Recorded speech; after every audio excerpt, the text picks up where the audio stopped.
2024 లేదా 25లో డిగ్రీ లేదా బీటెక్ చదివారా? సాఫ్ట్‌వేర్ జాబ్ కోసం ఎదురు చూస్తున్నారా? అయితే కోడ్ జ్ఞాన్ 100 డేస్ కోర్సులో చేరండి. జాబ్ సాధించండి. Welcome to Suman TV. నేను మీ సుమన్ టీవీ. స్త్రీధనం.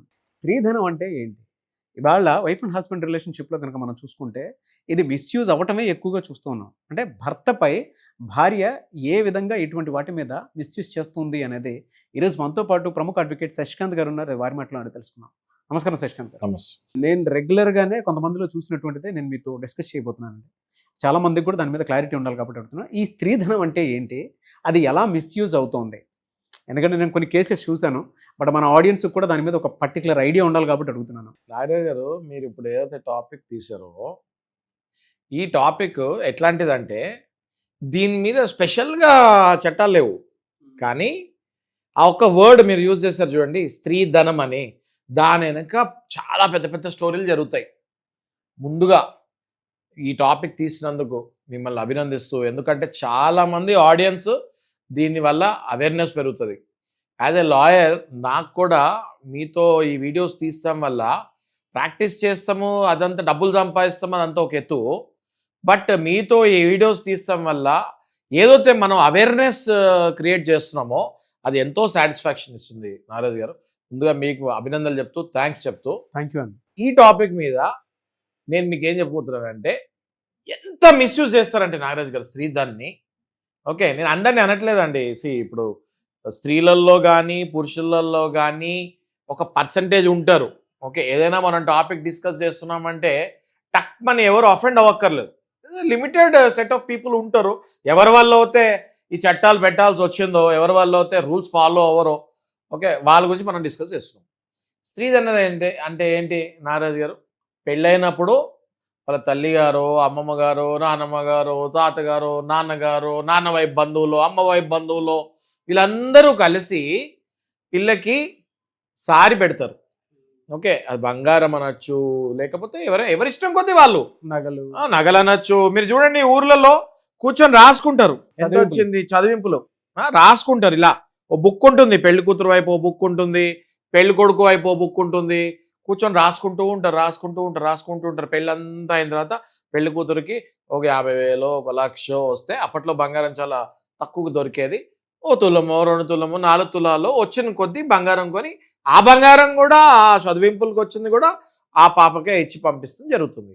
అలాగే తరతరాల నుంచి అమ్మమ్మల నానమ్మల దగ్గర నుంచి వచ్చిన బంగారం నా మనవరాలకి ఇవ్వండి అని చచ్చిపోతూ ఉంటారు కదా, స్వర్గస్థులు అవుతూ ఉంటారు పెద్దవాళ్ళు. వాళ్ళ బంగారం కూడా ఈ పాపకి వెళ్ళేటప్పుడు, ఇది నీదమ్మా, అమ్మమ్మ ఇచ్చింది, మీ నాన్నమ్మ ఇచ్చింది, ఇది నేను ఇస్తున్నాను, నాన్న కొనిచ్చాడు నాకు, నా పెళ్ళిలో వచ్చిన స్త్రీధన్ ఇది, నేను నీకు ఇస్తున్నాను అని చెప్పి ఆ పెళ్లి కూతురికి ఇచ్చి పంపిస్తాం జరుగుతుంది. అలాగే తండ్రి ఏం చేస్తాడు, ఏదైనా ప్లాట్ ఏదైనా ఉంటే, ఇది కట్నం కాదండి, కట్నాల గురించి మాట్లాడలే నేను.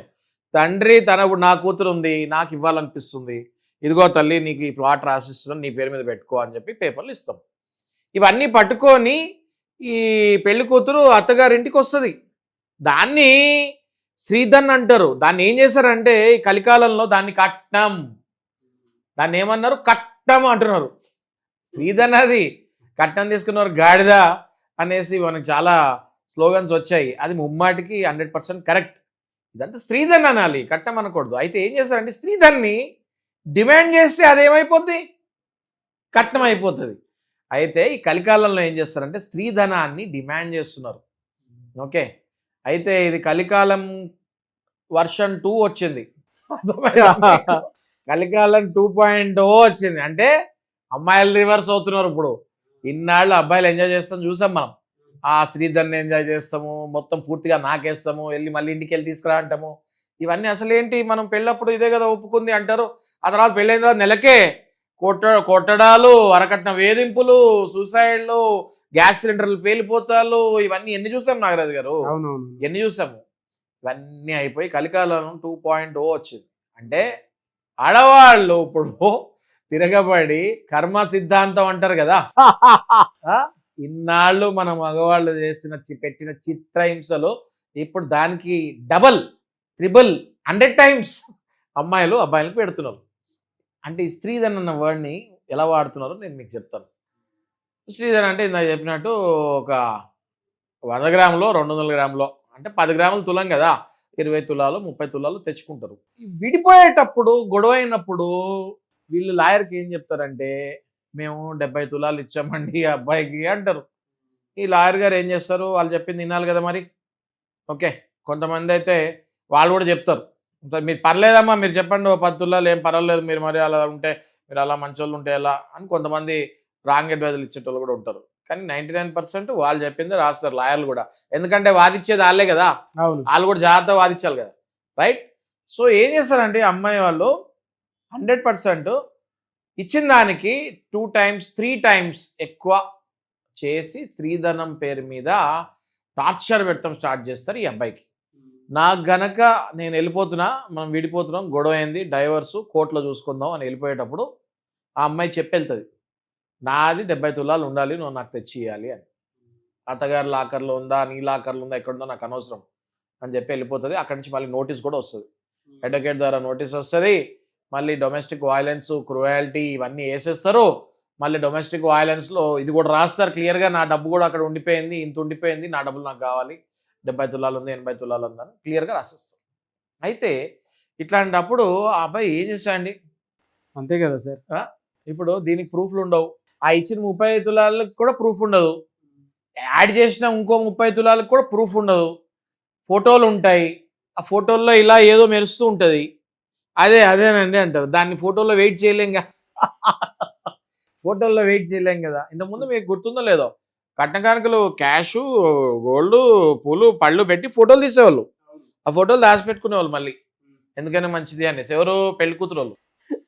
ఓకే, పెళ్లి కొడుకుల వాళ్ళు భయపడుతూనే ఫోటోలు ఎలో చేసేవాళ్ళు, అమ్మ ఫోటో తీస్తారు నాయన అని. ఆ ఫోటోలే వీళ్ళకి పీకలు చుట్టుకుంటున్నాయి ఇప్పుడు.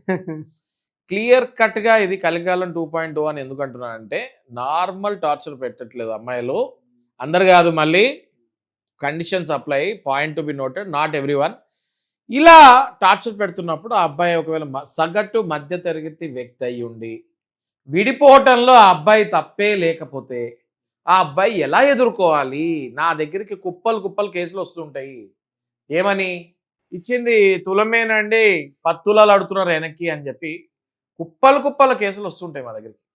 అంటే క్లియర్ కట్ అండి, మీకు తెలిసిన వాళ్ళల్లో కూడా చూస్తుంటారు మీరు, నాకు తెలిసిన వాళ్ళలో కూడా చూస్తున్నాను, పర్సనల్గా కూడా, ఇది కాకుండా సమాజం నుంచి వచ్చే కేసులలో కూడా చూస్తున్నాము. ఇది ఒక ఫ్యాషన్ అయిపోయింది. 498A అన్నది దుర్వినియోగం చేసుకున్నారు. డొమెస్టిక్ వైలెన్స్ అత్తగారి మీద, మామగారి మీద, మరిది మీద, అందరి మీద దుర్వినియోగం చేసుకున్నారు. ఇప్పుడు కొత్తగా ఏంటి, స్త్రీధన్. అందుకే అన్నాను చాలా మంచి టాపిక్ తీశారండి ఇది, ఎందుకంటే దీనికి సెక్షన్ పేరు ఏం లేదు దీనికి, స్త్రీధన్లో ధనాధన్. మిస్యూజ్ ఏ సెక్షన్ కిందకి వెళ్తుంది సార్ ఇది?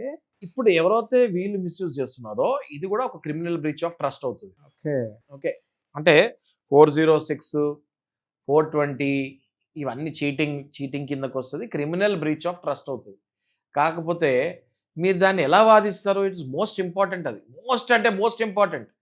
ఎందుకంటే ఆ పెట్టిన 30 తులాలకి రిసీట్ ఉండదు, ఇంకో 30 తులాలకి అందులో కలిపేస్తారు వీళ్ళు, నేను ఇచ్చా అంటారు. ఎలా? మీరు చెప్తుంటేనే స్ట్రెస్ వస్తుంది సార్ నాకు. అంటే అదే ఇమాజిన్ చేసుకుంటుంటేనే, అంటే మామూలుగా ఏదో టాపిక్లా ఉంది కానీ నిజమే సార్. అదే అంటే మీరు ఇందాక చెప్పినట్లు ఫోటోలు గిటోలు చూపించేస్తారు. అబ్బాయిల తల్లిదండ్రులు తలబట్టుకుని వస్తున్నారు నాగరాజు గారు. అబ్బాయిల తల్లిదండ్రులు, అమ్మాయిల తల్లిదండ్రులు తక్కువైపోయారు. స్ట్రెస్ స్ట్రెయిన్కి లోన్ అయ్యేది ఇప్పుడు అబ్బాయిల తల్లిదండ్రులు ఎక్కువగా అవుతున్నారు. ఎందుకంటే అన్ని సెక్షన్స్ కూడా మనము మహిళల్ని కాపాడాలి అని రూపొందించిన సెక్షన్లు అవి, మళ్ళీ దాంట్లో దుర్వినియోగించుకున్న వాళ్ళు ఎక్కువ మంది అయిపోతున్నారని చెప్తాలో నాకు సందేహం లేదు. సో పోను ఇట్లాంటి స్త్రీధన్ కేసెస్ నేను పర్టికులర్గా అనేది ఏంటంటే, మీరు ఏ గ్రామంలో ఉంటే ఆ గ్రామంలో అయినా ఎక్కడైనా మంచి ఎక్స్పీరియన్స్ ఉన్న అడ్వకేట్ని కలవాలి. మంచి ఏది ఇట్లాంటి కేసెస్లో, ఇట్లాంటి పర్టికులర్ కేసెస్లో, ఫ్యామిలీ కేసెస్లో ఎక్స్పీరియన్స్ ఉన్న అడ్వకేట్స్ని కలిసి వాళ్ళు గతంలో ఇట్లాంటి కేసెస్ చేశారా లేదా ఒక్కసారి మీరు కనుక్కొని, లేదా ఆయనని అడిగి, ఒకవేళ ఆయన చేశారంటే ఎలాంటి తీర్పులు మీరు తెప్పించారో అని అడిగి, ఆ అడ్వకేట్ ఒక ఎక్స్పర్ట్నెస్ మీరు కనుక తీసుకొని వెళ్తే 100% మీరు ఈ గండం నుంచి బయటపడే అవకాశం ఉంటుంది. లేదంటే కంప్లీట్గా వాళ్ళు ఇచ్చిన దానికి 5 రెట్లు ఎక్కువ మళ్ళీ మీరు వెనక్కి సమర్పించుకోవాలి. కాబట్టి నా సజెషన్ ఏంటంటే, ఇట్లాంటి కేసెస్లో you need to approach A expert. ఈ పర్టికులర్ కేసులో ఎలా మీరు చూస్తే మీరు చూసి ఒక 2 మాటలు మాట్లాడితే మీకు కూడా అవగాహన వస్తుంది ఆయన ఎట్లా మాట్లాడుతున్నాడు ఏంటి అన్నది. దాంతోపాటు ఇంతకుముందు గతంలో ఇట్లాంటి కేసెస్ చేస్తుంటేనే ఈ స్త్రీధన్ కేసెస్ని ఈజీగా మళ్ళీ వాళ్ళు చేసే ఛాన్సెస్ ఉంటాయి. ఎందుకంటే గతంలో జడ్జిమెంట్స్ వచ్చి ఉంటాయి. ఆయన పర్టికులర్గా చేసిన కోర్టులోనే ఇంతకు ముందు వచ్చిన జడ్జిమెంట్స్ తీసుకొని ఈ జడ్జిమెంట్స్ ఏ ఆధారంగా వచ్చిందో చూసుకొని మీ కేసుకి ఈ జడ్జిమెంట్ ఎంత మ్యాచ్ అవుతుందో చూసుకొని దాని ప్రకారంగా వాదిస్తే ఖచ్చితంగా మీరు ఈ గండ నుంచి బయటపడతారు. ఆ అమ్మాయి వాళ్ళు ఓడిపోయే ఛాన్సెస్ ఎక్కువగా ఉంటాయి. వెరీ గుడ్ అనాలిసిస్ అండి. Thank you so much.